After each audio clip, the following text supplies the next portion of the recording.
தத்தை போல தாவும் கால்கள் பாதம் நோகும் என்று மெத்தை போல பூவை தூவும் வாடை காற்றும் ஒன்று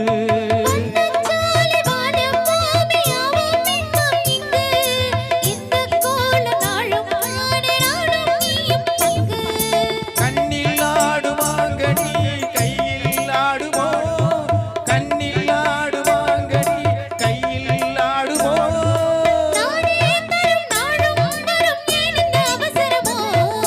பச்சை கிளி முத்துச்சரம் முல்லை கொடியாரோ பாவை என்னும் தேரி